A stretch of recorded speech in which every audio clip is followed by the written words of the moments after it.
Hi, good Hi, morning, good evening, good afternoon, wherever people are. And a very good, warm welcome to everyone watching here. We are very excited to have Sally with us, and she is an amazing health and wellness expert. She's been a yoga practitioner, a Reiki master. She's also been in massage and so many other things, reflexology. And I'm really, really excited to have you on here, Sally, thank to you. kind It's of great to try be and here. yes, and to try and kind of pick your brain and find out, what you're all about and everything. So I'm really, really excited to have you on, and I'm sure people watching also are. But yes, just I just wanted to, I wanted you to maybe give a brief introduction to people watching about, who you are, what you do, what you're all about. hmm Well, my name's Sally, and I've been practicing yoga for about 25 years now, and that's Hatha yoga. And then I trained and have been teaching since 2010.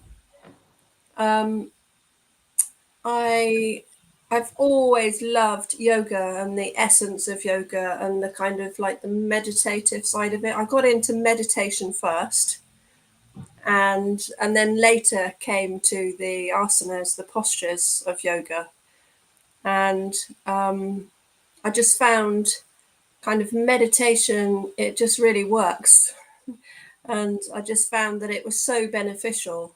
And then later, when I was about 15, my dad started taking me to a yoga class, and I just loved it. And I just fell in love with yoga.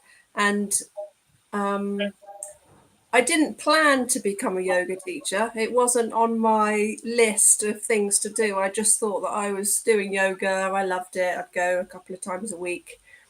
But then I was joining a class, and my yoga teacher was diagnosed with cancer, and I'd already done a foundation course in the kind of the run up to teacher training. But the foundation course, you could either become a teacher afterwards if you wanted to carry on and train, or just stick with what you've learnt. So I'd already done that, and I was thinking, oh, I might. Anyway, my yoga teacher was diagnosed with ovarian cancer, and this was in the January, and she asked me to take over the class. So I took over the class and started teaching. There was about 5 or 6 of us in the class, and my teacher would come into the class and watch, observe me teaching. And she was had lost so much weight; she'd lost her hair, and she was very frail. And she'd come and sit and watch me teach, and and then she had a couple of operations, and we all thought that she was going to recover and come back to teaching us. And unfortunately, she died in the August. So I became the teacher, and then I carried on. And actually, at her party, the last she had a big party to say goodbye to everybody. And I just completed my teacher training, and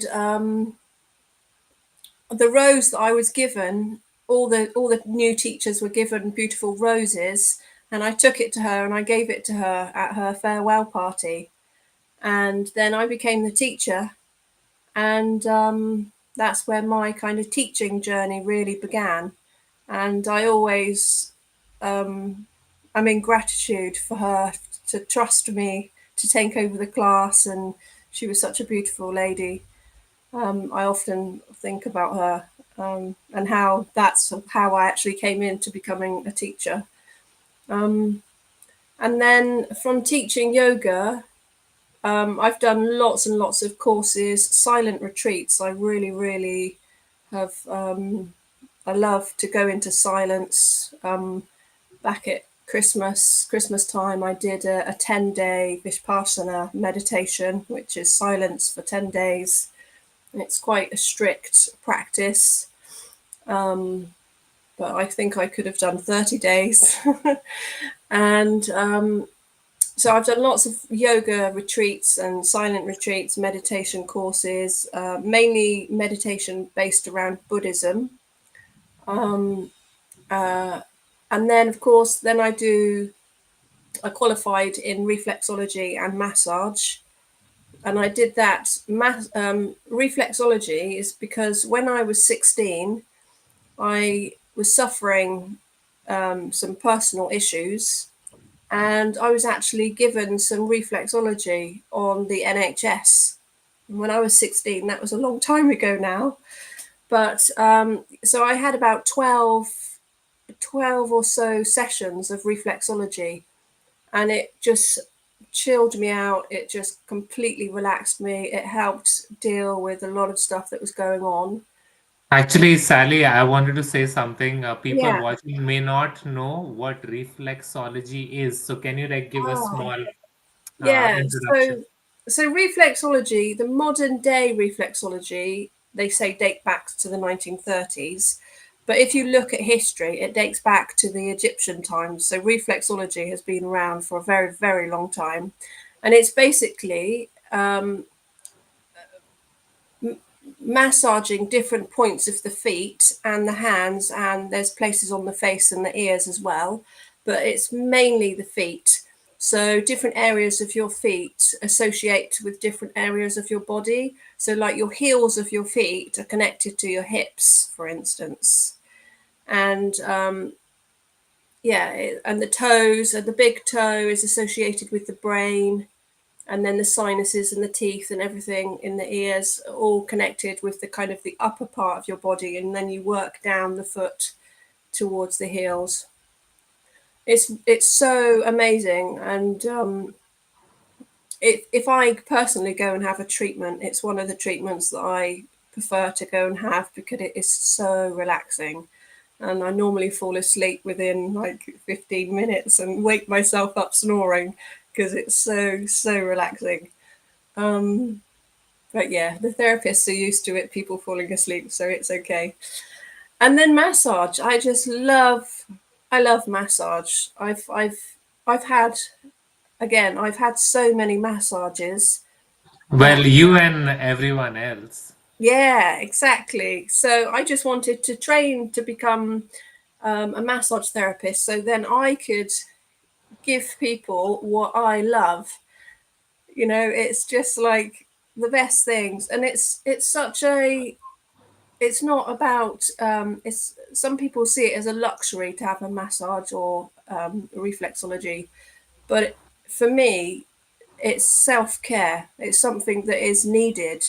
And I've worked with many people, particularly people that do manual labor like painting and decorating, builders, things like that, that say if it wasn't for the massage, they probably wouldn't be able to carry on with their jobs. Especially, I had a guy that was doing painting and decorating, and he had kind of a repetitive strain or something going on with his shoulder. And he swears that the massage has really helped, massage and yoga has really helped him with his, to be able to carry on working. So, yeah, and then Reiki, I'm a Reiki practitioner. Um, so that again is something that I never really was that drawn to. And people kept saying to me over the years, oh, you should do your Reiki, you should do this. And then I was just like, oh, well. And then years and years and years went by, and then the opportunity came, and I was like, well, maybe it's time now. So I did. I trained and did my Reiki 1, Reiki 2. Um, Maybe later down the line, I might do the level 3, and then that's the master, and then on. But for now, I'm just happy to be able to share. And Reiki, again, if you're not sure what Reiki is, it's a universal energy that comes from everything. And some people say that it's chi, like chi energy. And so from like Tai Chi, some of the martial arts, you get this energy, this vibrancy that you can feel in all things.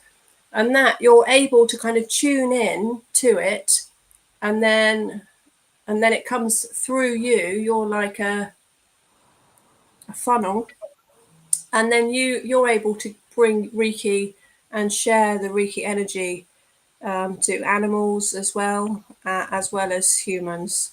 And again, people just love it. It's really, really deeply relaxing. Some people don't feel anything. Some people feel quite a lot. They feel energy or heat or warmth or tingling.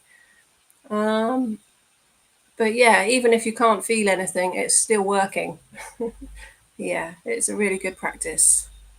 So, yeah, reflexology, massage, yoga, and Reiki are the practices that I share mainly. I also do a little bit of sound. Um, I've got lots of instruments, singing bowls and chimes and gongs, ocean drums, just to create some feeling. I hope you can hear me now. I think there was a minor connection interruption for a Yeah, no, second. I can hear you. It just went a little bit echoey, but it's fine. Yeah. No, that's brilliant. But what I was really wondering is like, how did you start? You said you started with meditation first, and Yeah. then after a few years, you went into yoga.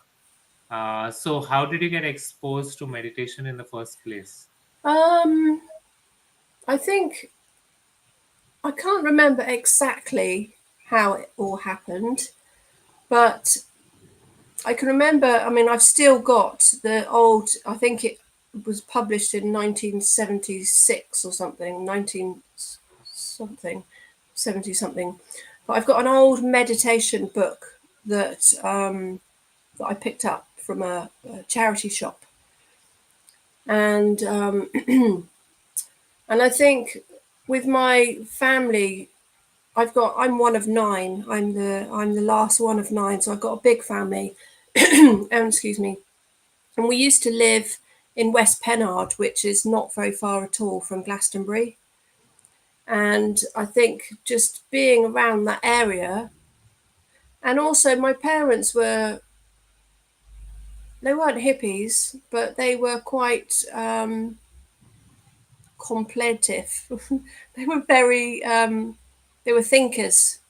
My dad used to say to me, sometimes I sit and sometimes I sit and think, which I always thought was a great thing to say. Um, so I don't know. I think it just kind of happened kind of organically by its own. I've always been one to sit and contemplate and become quiet. And then because I was the last one out of a lot, I spent a lot of time growing up on my own. When my last brother went to school, I was bought a dog. And so me and the dog used to just play in the garden, and I think we used to do meditation. So I don't know. I think it's just always been part of my kind of makeup practice, meditation. And then later I got into it much by going to some classes, I think. But it was just always seemed to kind of be there in the background, meditation. And then, how did you get exposed to yoga initially? Well, again, living where we lived growing up, I think nearly a lot of people were into yoga. Um, and my family they've always been really fit, healthy. So most of my brothers did boxing and then would do, the stretches afterwards and things. And then later, like I say, I had a book was about yoga and meditation. I've still got it now. And my dad started taking me to a yoga class in the gym. Um, yeah, when I was 15. So that's and then from there it just kind of then it went on to something that I would practice at home. Then I'd buy the books and try and I had lots of DVDs on yoga. Um, yeah, just loved it. Really loved it. And the community of people that you meet that practice yoga, you know, really beautiful people. No, that's definitely true. And then you got into the yoga class. You were a student, and then you became a teacher, right? Yeah, Uh, and then, like, what made you decide to, do this full time, and then get into so many other things, and uh, you know, just dedicate your life to this yeah. health and wellness part of the So industry? I've just always so when I became a yoga teacher, it was just there was no because I used to be involved in care homes and then I was cooking as well in care homes for the elderly. And then when I trained and I was a qualified yoga teacher, that it was just there was no other option for anything else. I'd kind of signed up and I'd dedicated my life, and this is what I was going to do from now on. And I can remember at one point um, a friend who's also a yoga teacher. I was seeing her for some one-to-ones, and she said to me about being a mother or a yoga teacher. And I know there are hundreds of yoga teacher mothers out there, but she said to me, you can't really be both. You've got to do one or the other. And uh, that was what she said to me. And because I was so dedicated to the practice and teaching, and it would be like, well, being a mother would take me away from the practice and doing what I love to do with the yoga. So that's what I did. I dedicated myself to yoga and to my students, and then I've, like many yoga teachers, traveled loads and loads of halls, taught in every village hall, town hall, church hall, every hall within like a 20-mile radius of the area.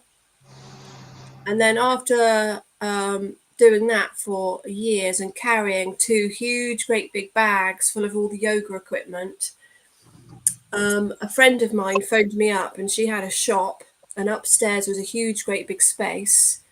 And she asked me if I wanted to hire upstairs and to run it as a yoga center. So I said, yes, please.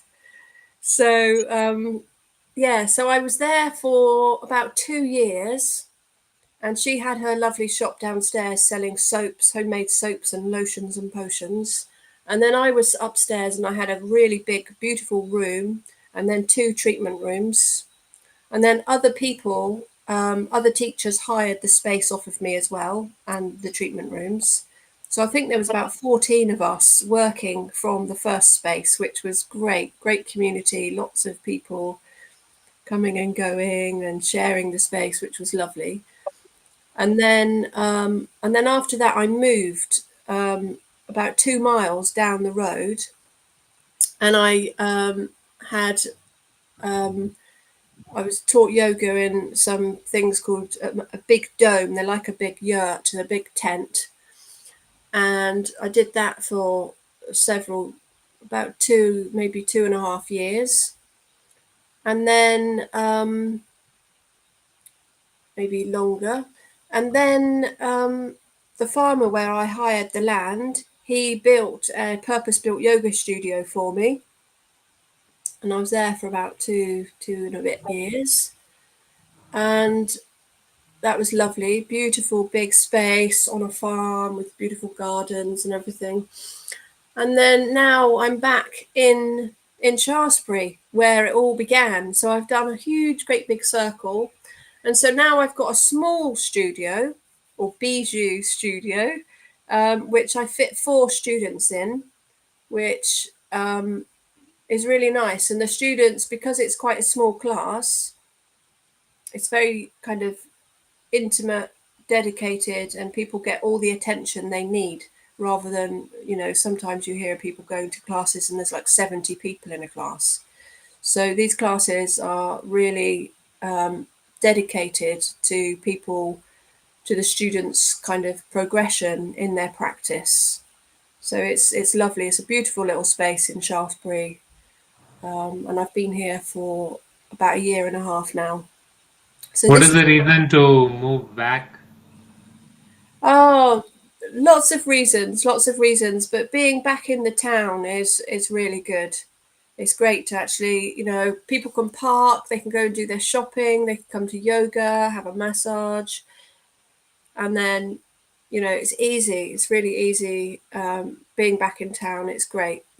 I'm surrounded by the town, but it's tucked away. It's so quiet here. Sometimes you just forget where you are. It's good. I understand. No, that sounds great. Even all the other locations that you were in also sounded pretty good. Yeah. Um, but I'm glad that you are in the space that you want to be. And if, say, if you had to do it all over again, would you still choose, like yoga and massage and Reiki, or would you want to do something else? No, no, I would definitely just do it all again.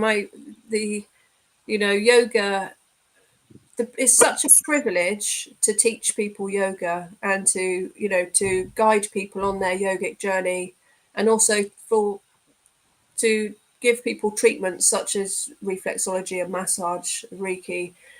It's such a it's such an honor because people completely put their trust in you, and you're holding that space for people. And it's an honor, a privilege to be able to look after people and help them with those things. And is there any message that you want to give, our audience who's watching? Anything you want to say to them? Um, One of the main things, particularly about yoga, is that because so many people think that yoga is, they see the pictures and they're all fancy pictures of people doing headstands and handstands and really almost gymnastic style postures, and it's not what yoga is all about. And in fact, all those postures and all those stretches and moves are essential. But the whole point of all of that is to prepare you and your body to sit comfortably for meditation. Hmm. That's what it's all about. So you can just let everything drop away and concentrate without being any discomfort in the body, and be comfortable as you sit and just breathe. Mm. No, So don't, that's don't powerful. be put off, and always try yoga. And if one teacher doesn't work for you, try another teacher. Yeah. No, that's brilliant. And if people want to reach out to you or something like that, what's the best place they can reach out to you? So probably via my website, which is www.yogaindorset.com. So I'm here in the heart of Dorset, in the town of Shaftesbury, home of Gold Hill, actually, the beautiful Golden Hill. Okay. I try to pull it up, but I will also share your, what should I say? People can reach out to you also on, say, LinkedIn. Yeah. I have Sally's ID here. If people are able to make out what I'm sharing right now, I know it can be a little bit small on the phone, and her Facebook is here as well. Um, so these are two. spots that they, you can reach out to Sally. Great. Thank you so much for spending your valuable time with us. And hopefully, people got some inspiration from you. By the way, do you also teach anything online, or it's mostly in person? Yeah, I do. I do 2 classes a week on Zoom on a Brilliant. Wednesday and a Friday at 7:15 a.m. 7:15 a.m. British time. Yeah, UK time. Yeah, yeah. Okay, Yeah. great. Okay, thank you so much, Sally. And Thank you. yeah, looking forward to hearing from you more in the future. Thank you, Marshall. Okay, bye.